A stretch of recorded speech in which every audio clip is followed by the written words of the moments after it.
Sampurasun Barai Cakra. Sebelum dongengnya dimulai, jangan lupa subscribe, tekan tombol lonceng, terus ditunggu juga nih like dan komennya.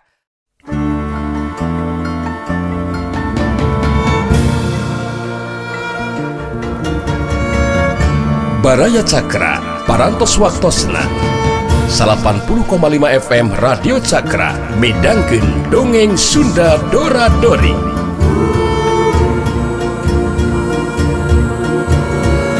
Simkuring sapara kanca ngahaturkeun wilujeng ngadangukeun.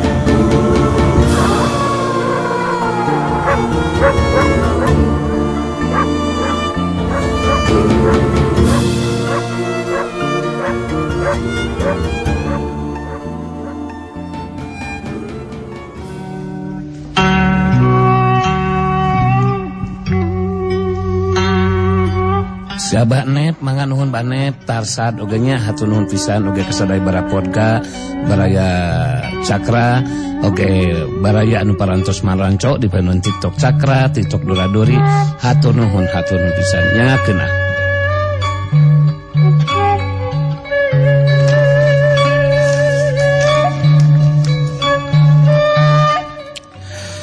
Kajurung ku panasaran.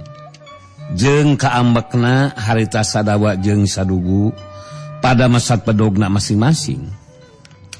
Kirantis mesat senjata andelanana pedang watugni nu disoren dina cangkeng belah kencana.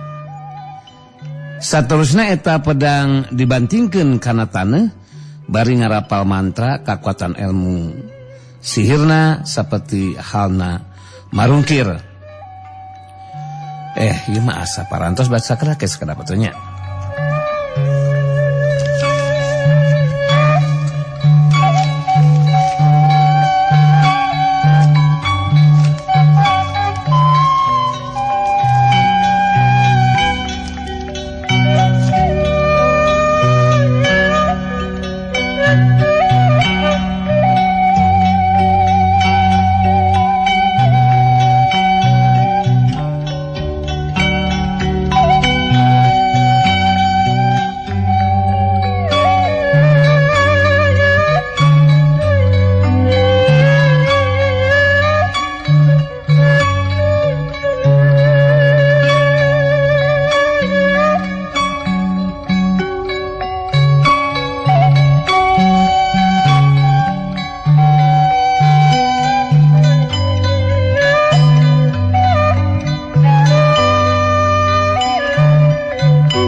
Pedang waktu geni dibantingkeun kana taneuh. Sadawa jeung sadugu jago kembar karang anyar jadi karageteun sabab pedang nu dibantingkeun kana taneuh ku Kirantis.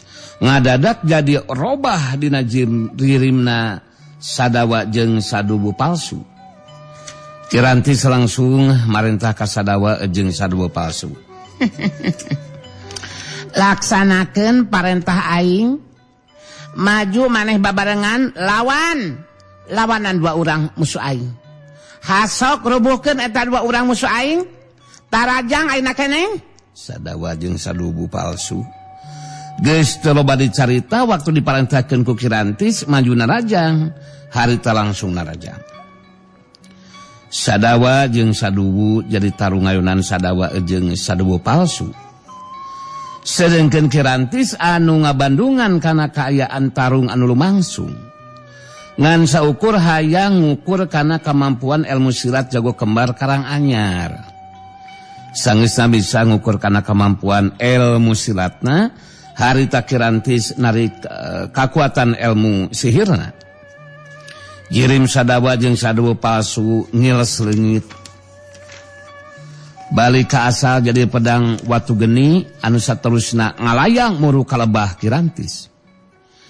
Pedang watu geni ditewaku leungeun katuhna Kirantis. Dina sikap jeung caritaan anu sombong Kirantis putri iblis Marakayang terus nyarita di barung jeung seuri. Aing anu bakal langsung ngalawanan maneh duaan Sadawa Sadewu. Keur aing moal make kudu lila ngungkulan kamampuan dua urang mangkeluk karya patut mah. Maraneh duaan lain tandingan aing si Kirantis putri iblis Marakayang. Buktikeun kamampuan maneh duaan Sadawa Sadewu. Hasok maju narajang babarengan. Tarajang aing. Sadawa jeung Sadewu jago kembar Karang Anyar beuki kahudang amarahna. Sadawa leuwih ti heula nyarita bari saga diri pikeun maju narajang. Montong ngumbar wae caritaan jeung nyomongkeun diri sia Kirantis berbekeng led. Montong nganggap enteng kajago kembar Karang Anyar eueuh sia. Tada siapa yang aing.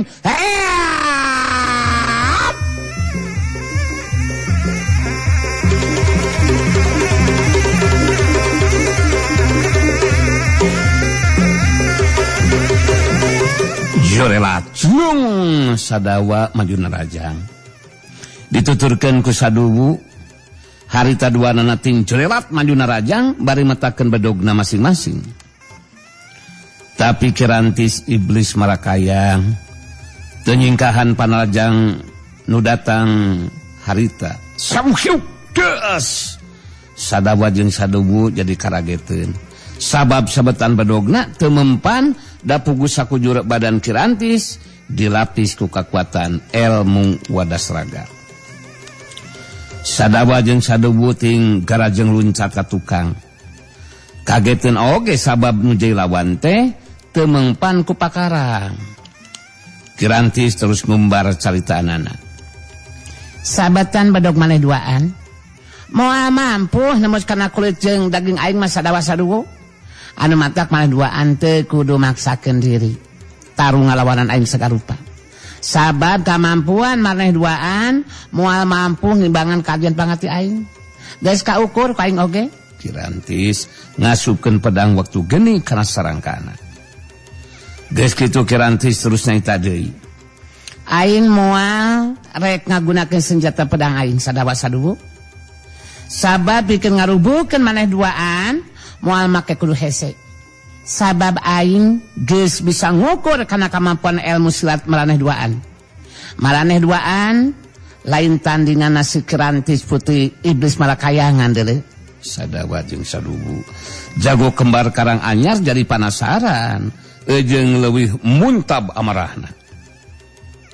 Duanana ting joerat maju dina rajang. Kirantis ngabuktikeun caritanana bedog Sadawa di Bendung ku leungeun kencana samuksyuk-syuk. Sedengkeun leungeun katuhuna ngahantem kana dada lawan. Syuk-syuk. Rubuh aing euy. Sadawa ngageronahan ka nyeri. Badanna ngajengkang oleh abgat tukang, saterusna rubuh maling lemah. Datang panarajang Sadewu saperti halna Sadawa. Sabatan bodog Sadewu ge di Bendung ku leungeun kencana. Tegas.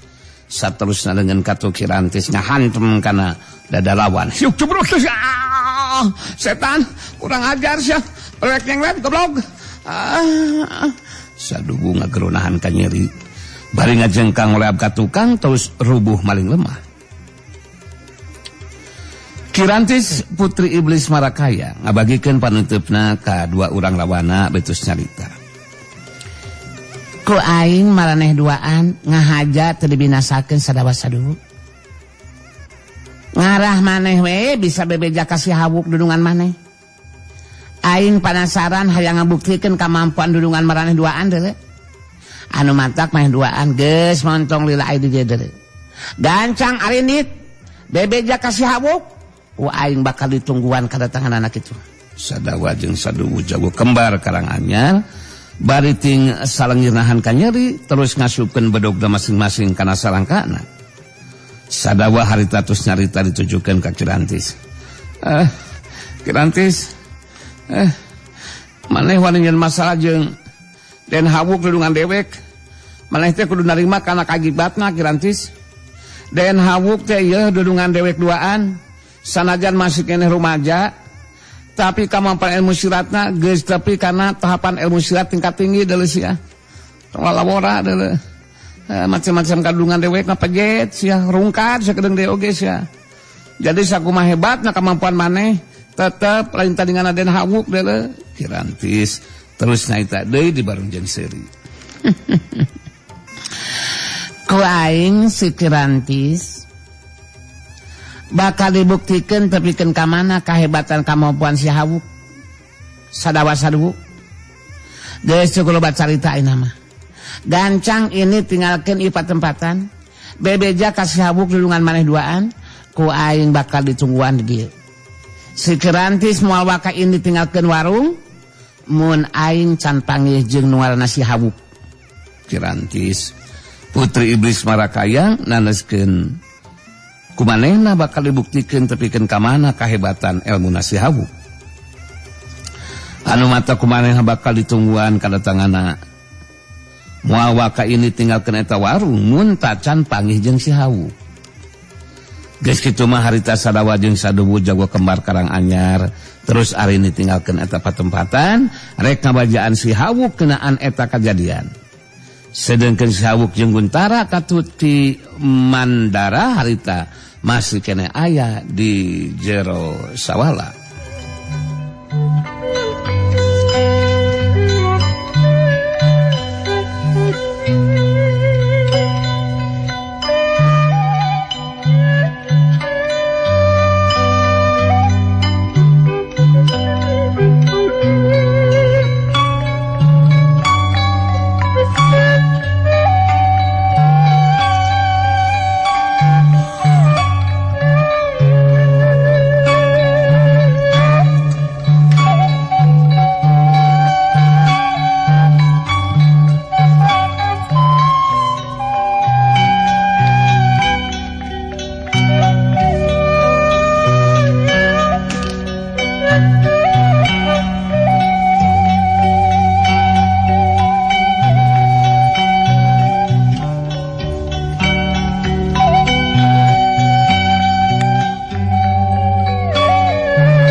Aya opat urang lalaki anu masih keneh ngalora.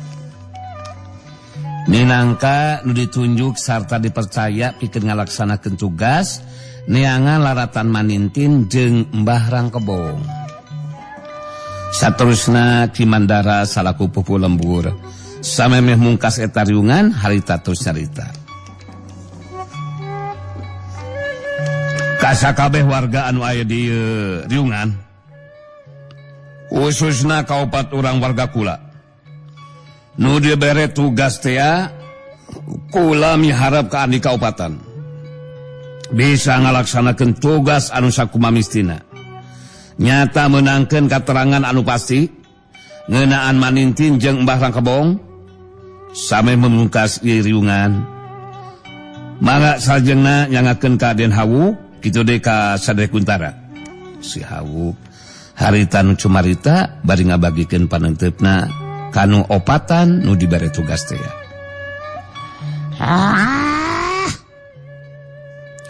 Sakali deui aing ngingetan ka maneh opatan anu bakal ngalaksanakeun tugas.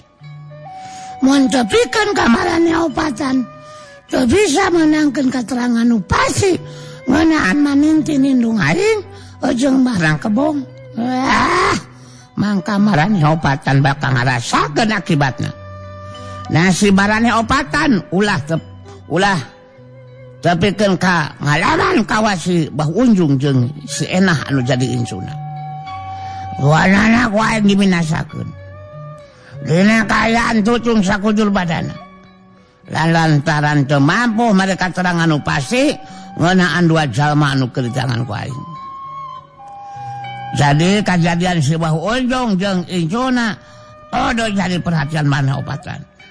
Hasok gilan mana Sargon bisi rek nambahan omongan lain kalakang hulang kitu sia kuplauk. Naon tuh sia gadag sia teh? Kalau kapulak polohok sia teh.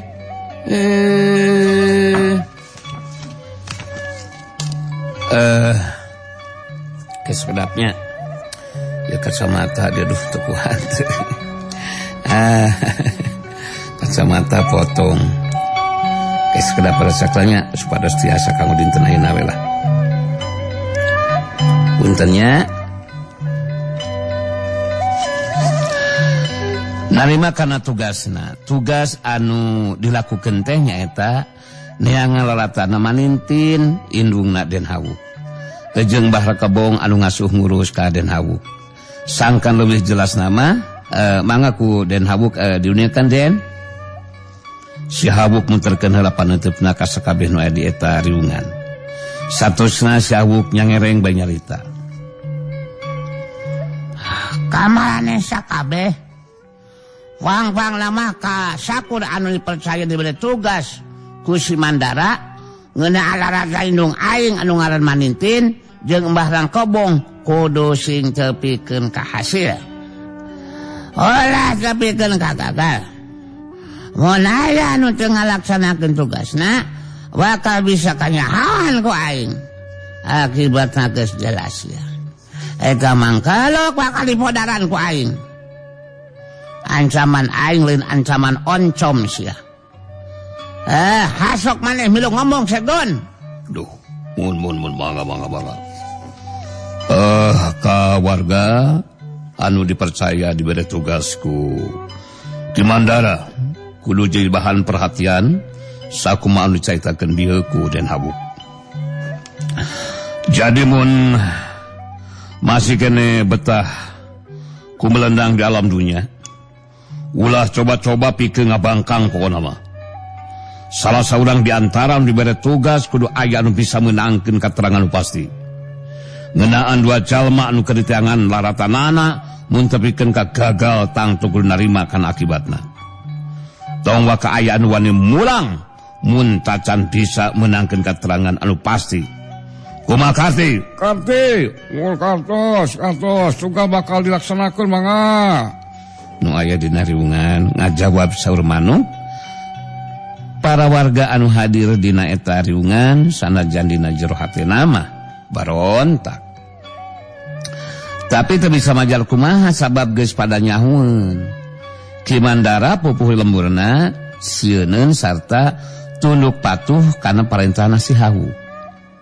Teu matak aneh mun sakabeh warga eueuh anu wani cumarita. Sedengkeun Sadawa jeung Saduwu jago kembar Karanganyar dibere tugas ku Guntara pikeun mariksa warga pangeusi lembur saha anu teu miluan kana riungan kudu didatangan sarta diancam sabab geus wani ngabangkang ka pupuh lemburna. Anu kuda datang hadir dina riungan di jeros balai sawala geus kitu we diparengkeunana.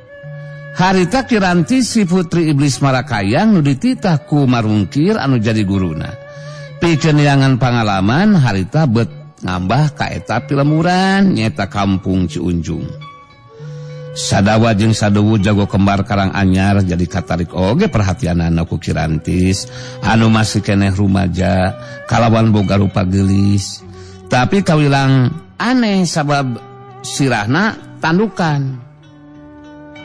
Waktu Kirantis nyimpang heula ka salah sahiji warung, Sadawa jeung Saduwu jadi aramekeun sabab eta warung teh sakuna mah tutup sarta nu boga warungna kudu milu kana riungan.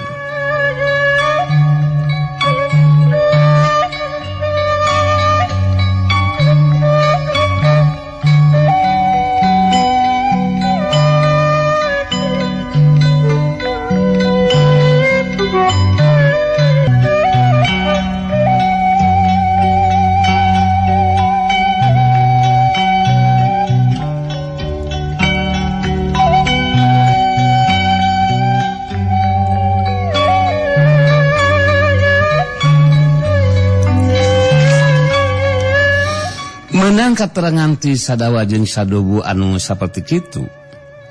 Si Hawuk jeung Guntara jadi penasaran. Saterusna si Hawuk harita nyarita. Men kitu mah teh si Kiranti can nyahoan sa aingnya. Sehingga nama aing jadi penasaran hayang neule eta si Kiranti awe rumaja anu rupana geulis. Tadi tandukan walinang tang ka aing sagarupa eta walak teh. Beungeus enak urang datangan ka warungna si Maiping. Hasok tuturkeun aing dawa dulu. Jeung maneh deui sergon.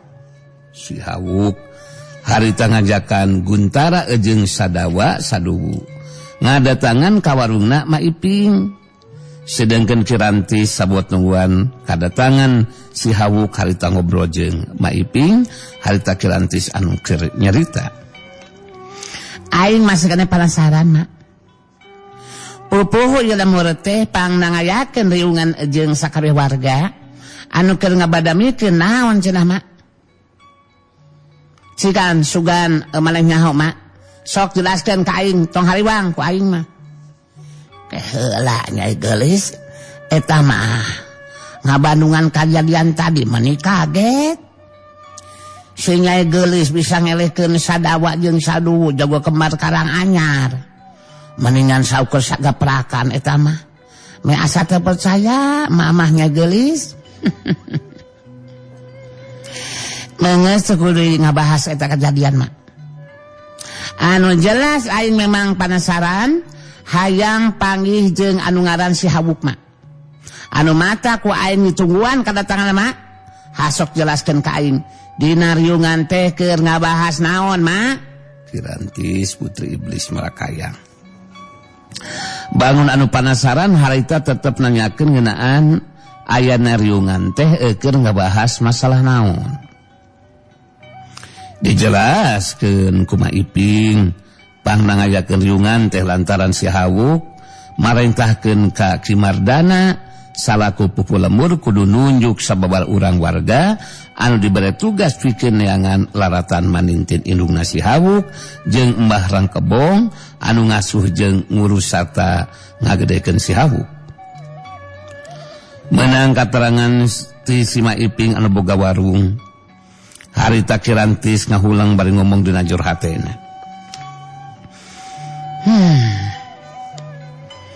Marungkir guru aing kungsi ngobrolkeun ngeunaan si Manintin jeung Mbah Rangkebong teh. Dina waktu keur aya keneh Ki Warangkas. Waktu barisan Warangkas Jaya digempur ku barisan Darmayuda nu dipimpin ku Sinang Bule. Eta si Manintin jeung Mbah Rangkebong katut Ki Hambaraka jeung si Guntara ge indit ngaloskeun diri. Sedengkeun ceuk marungkir guru aing kaayaan ayeuna si Manintin jeung Mbah Rangkebong teh nu aya di Paguron Lintang Jagat mangrupa kaayaan anu kudu dirahasiakeun. Kirantis putri iblis anu saimah jeung marungkir anu jadi guruna di Kampung Raharja. Kungsi ngobrolkeun ngeunaan lolosna Manintin jeung Mbah Rangkebong katut Ki Hambaraka jeung Guntara ngaloskeun dirina waktu kejadian Paguron Lintang Jagat anu ngadegen barisan Warangkas Jaya digempur ku barisan Darmayuda anu dipimpin ku Nang Bule.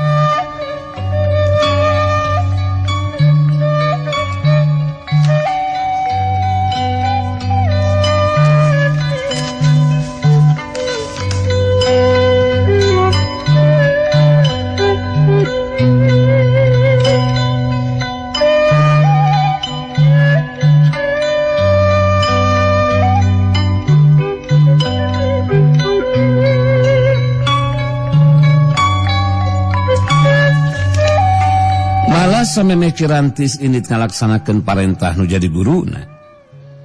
Kudu neangan pangalaman marungkir kungsi ngobrolkeun ngeunaan kayaan Manintin jeung Mbah Rangkebong anu aya di Paguron Lintang Jagat anu dirahasiakeun ulah tepikeun kabocor kaluar. Kirantis teu boga rancang pamikiran pikeun nguji kemampuan dirina si Hawuk bari sakalian kudu bisa ngamangpaatkeun si Hawuk mun teh mah memang hebat kakuatan ilmuna. Ku cara kitu minangka bakal bisa dibarengan atau babarengan balas dendam kanang bule anu boga kakuatan ilmu hebat. Mampu ngunggulan kekuatan ilmu nama rungkir anu jadi guruna jeung Sugarba. Dina kayan keur kitu harita datang si Hawuk jeung Guntara anu leumpang ti heula. Dituturkeun ku sadawa saduwu. Harita si Hawuk jeung Guntara ngajanteng nangtung di hareupeun warung. Sedengkeun Kirantis masih kene diuk dina bangku panjang anu aya di hareupeun warung ngobrol jeung Maiping. Deleh kumaneh sia Kirantis. Aing anu daguan kumaneh ayeuna geus datang ka dieu sakoplok. Hasok balik badan sia maneh Kirantis. Tong api-api teu neuleuh sia. Tong api-api teu apa ka aing. Aing si Hawuk sia. Alah. Kirantis ngabalikeun badanna ka tukang, bari cengkat nangtung. Ningali kana kayan si Hawuk anu teu sarua jeung batur. Kulitna Hawuk, panonna bolotot, bibir jebleh, jeung sihungan. Beuteut jauh beda we jeung kayaan dirina anu teu sarua jeung batur, sirahna tanukan. Jadi maneh disebut si Hawuk teh? Memang bener ku aing di daguan kadatangan maneh teh Hawuk. Pangna ku aing di daguan lantaran aing hayang ngabuktikeun kana kamampuan ilmu maneh. Ulah ngasaukur ngadenge caritaan si Dawa jeung si Sadawu wungkul. Kirantis naneskeun kadatangan si Hawuk memang di daguan ku manehna. Sabab hayang ngabuktikeun kana kakuatan ilmuna dengan saukur ceuk caritaan Sadawa jeung Sadawu wungkul. Harita Guntara milu nyarita ditujukeun ka Kirantis. Kirantis, maneh montong coba-coba nyieun masalah jeung Den Hawuk di dunungan dewe. Sabab kakuatan ilmu Den Hawuk bisa dipastikan moal mampu diimbangan ku maneh Kirantis. Leuwih hade gancang maneh minta dihampura ka Den Hawuk. Guntara harita naneskeun ka Kirantis, ulah rek coba-coba nyieun masalah jeung si Hawuk anu jadi dulunganana. Sabab kakuatan ilmuna si Hawuk teh moal mampu diimbangan ku Kirantis. Leuwih hade minta dihampura ka dununganana. Aing kudu minta dihampura ka si Hawuk. Eueuh teu dituna keur aing mah make jeung kudu minta dihampura sagarupa. Masih kene can kaharti caitaan aing, Anu jelas aing hayang nguji karena kekuatan ilmuna si Hawuk. Mun kekuatan ilmu si Hawuk lebih hebat ti Sinanggule, mangka bisa babarengan jeung aing balas dendam ka Sinanggule, musuh aing. Ngadenge Kirantis nyebutkeun Nang Bule teh musuhna.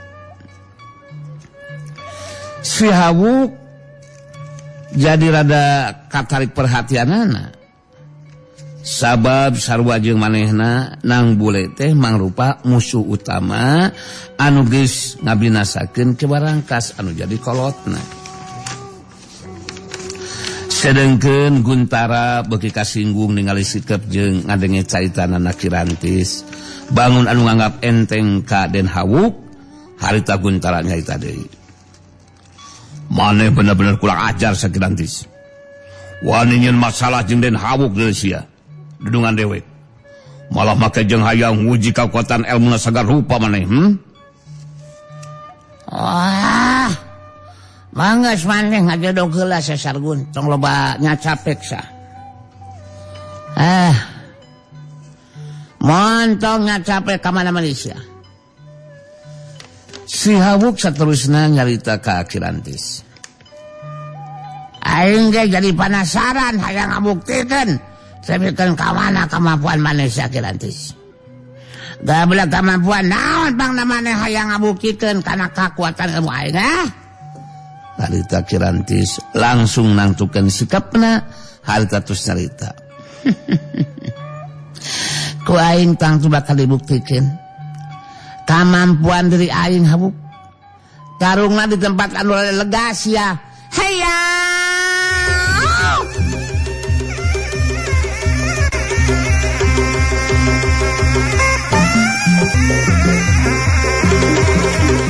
Kirantis nangtang ijen jajaten di tempat anu lega.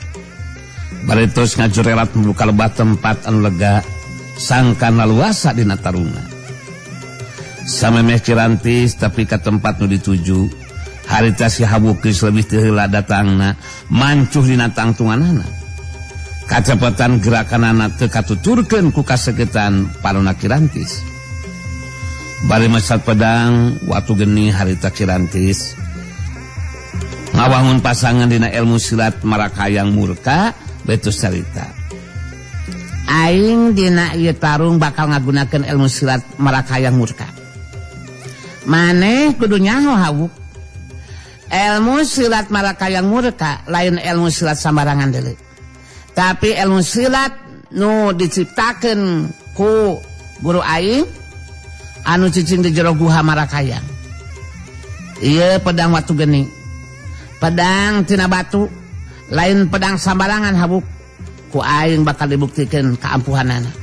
Si Habuk nyarita di Bandung jeung seuri. Aing loba babacot sia, Kirantis. Asok gancang buktikeun kahebatan ilmu silat maneh deuleu. Ku aing bakal diradenan deuleu sia. Maju sia, narajang Kirantis. Kirantis musirkeun panentepna kan Wirawan bari nyarita. Ku aing ayeuna bakal dibuktikeun kahebatan ilmu silat Marakayang Murka. Tadah siapa rajang aing. Heya.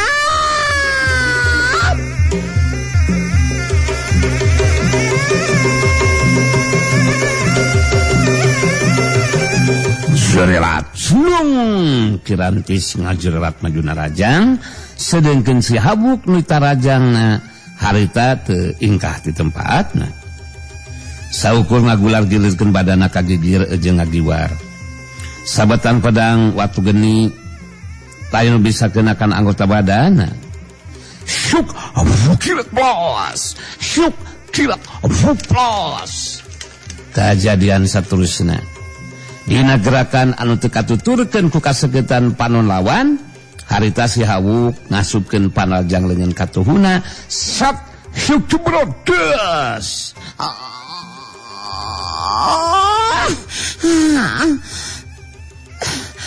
Kirantis ngagero kaget bari nahan ka nyeri. Terus ngabangkeung mundur sawalengkah ka tukang. Panalajang si Habuk tetela mampu nembus kakuatan ilmu wadas raga anu ngalapis kana sakujur badana. Kirantis putri iblis Marakayang jadi kageteun ku kakuatan tenaga lapisan lawan anu mampu nembus kakuatan ilmu wadas raga. Kirantis putri iblis Marakayang jadi leuwih hati-hati dina neruskeun tarungna. Sabab kakuatan panajang lawan mampu nembus kakuatan ilmu wadas raga. Kirantis nangtukeun sikap napikeun ngagunakeun jurus pamungkasna dibarengan ku kakuatan talaga lapisan sapinuhna. Kirantis ngajorelat terus ngalayang. Si Habuk tetap teu ingkah di tempatna. Barang Kirantis ngalayang turun bari metakeun pedangna rek ngarah kana beuheung lawan, dina kayan Kirantis masih ngalayang harita